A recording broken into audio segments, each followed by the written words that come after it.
Hello साथीहरू, तपाईहरु सन्चै हुनुहुन्छ? मलाई लाग्छ तपाई सबैजना सन्चो नै हुनुहुन्छ है। सो धेरै धेरै शुभकामना हाम्रो यो चाडपर्वको, विजयादशमीको र दीपावली तथा छठको सबैमा धेरै धेरै शुभकामना दिन चाहन्छु।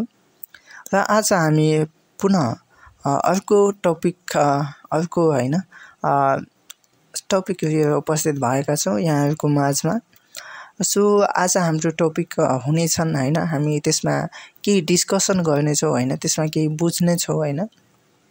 सो हाम्रो आजको विषयवस्तु रहेको छन् कि हामीले केही चीज जस्तो अहिले मोबाइलको जमाना छ वा हैन, त्यसमा यदि त्यसैबाट हामीले धेरै चीजहरु सिकिरहेका हुन्छौं तर हामीसँग त्यो हैन, त्यो याद नै हुँदैनन् वा भनौं न हैन, दिमागमा त्यति घुस्दैनन् वा घुसेको छ भने पनि हैन, आफ्टर 2 घण्टा हैन, 3 घण्टा वा 1 घण्टामै हामीलाई धेरै चीजहरु त्यसबाट हैन जस्तो डिलिट हुन्छ कि हैन थाहा नै हुँदैनन् हैन।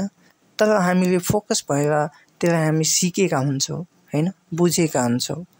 सो त्यसैको बारेमा हामी कसरी याद गर्न सकिन्छौं है, गर्न सक्छौं हैन, त्यसैको बारेमा आज हामी डिस्कसन गर्न सक्छौं। वा हैन किन याद गर्दा भन्दा पनि हैन हामी किन बिर्सिन्छौं त्यसको बारेमा आज हामी विशेष छलफल गर्नेछौं।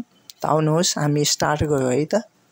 ओके, सो फर्स्टमा के छ भन्दाखेरि हामीसँग क्यापेसिटी छ है, हाम्रो दिमागको, हाम्रो माइन्डसेट, हाम्रो जुन माइन्ड छ त्योसँग क्यापेसिटी छ, आई एग्री।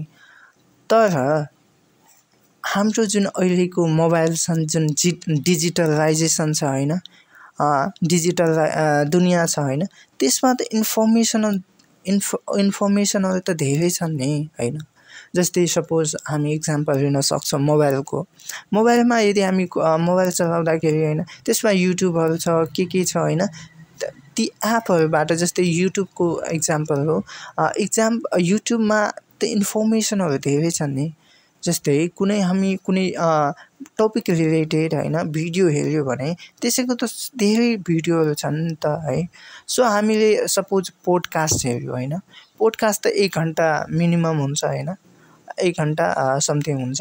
तर हामी 1 घण्टा मानौ, यदि 1 घण्टा हामी देख्यो हैन, हेर्यो भने हामी त धेरै चीज सिक्छौं है।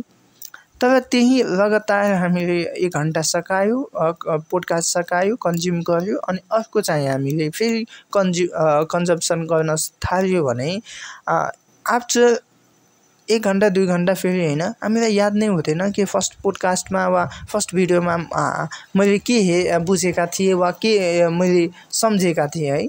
सो हामीसँग यस्तो हुन्छ क्या। सो एउटा त्यो पनि कारण हो कि हामी कन्टिन्युअस हैन, रिल जस्तै सर्ट भिडियो होस् वा जे होस् हैन, हामी कन्टिन्युअस कन्जम्पसन गरिरहेको हुन्छौं, त्यही भएर त हामी बिर्सिन्छौं नि त।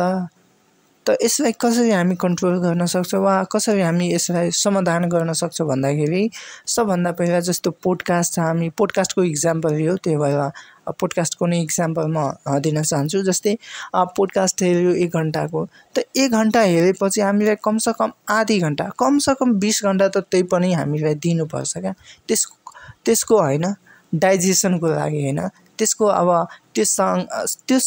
त्योसँग हैन, त्यो सम्बन्धित आफै थट्सहरु त्यसको हैन आफै त्योसँग सम्बन्धित चीजहरु हाम्रो दिमागमा आइरहन्छ क्या। सो हामीले त्यो टाइम दिनुपर्छ क्या, लगभग 20 मिनेट जति पनि हामीले टाइम दिनुपर्छ क्या एउटा कुनै भिडियो हेरेपछि। अनि त्योसँग हामी त्यसमा के इम्पोर्टेन्ट हेरेका थियौ, बुझेका थियौ हैन, त्यो आफै हाम्रो दिमागमा, हाम्रो माइन्डमा आइरहेका हुन्छ है। सो हामीलाई यो ट्राई गर्न सक्नुहुन्छ है हामी सबैजना। अनि अर्को चाहिँ हामी के गर्न सक्छौं भन्दाखेरि नि जस्तै हामी भिडियो हेरिरहेका छौं हैन, त्यो सँगसँगै हामीले राइटिङ हैन, केही नोटहरु हैन, कपी वा डट सँगै राख्नुपर्छ क्या। र इम्पोर्टेन्ट क्वेशन, इम्पोर्टेन्ट हैन चीज हामीलाई टिपोट गर्नुपर्छ क्या हैन सर्टमा। अनि हामीले हामी त्यो भिडियोमा सुनिरहेका पनि छौँ, हेरिरहेका पनि छौँ हैन। र हामी लेख्यो भने अझ यो हैन 80% हाम्रो त्यही याद नै हुन्छ क्या, छपाइ नै हाल्छ हाम्रो दिमागमा, हाम्रो माइन्डमा। सो द्याट इज दुईटा things, two things is a very important. So यो दुईटा धेरै नै महत्त्वपूर्ण छ कि हामी केही चिज हैन कसरी याद राख्न सक्छौँ वा कसरी रिमाइन्ड गर्न सक्छौँ, त्यसको लागि यो एकदमै महत्त्वपूर्ण छ हैन।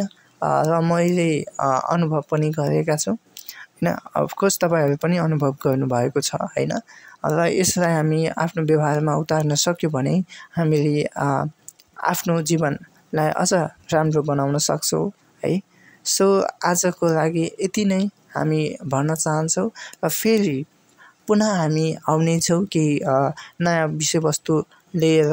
त यहाँहरूको बिचबाट आज अहिले हामी छुटिँदै छौँ है, छुटिन चाहन्छु। यहाँहरूको दिन शुभमय होस्।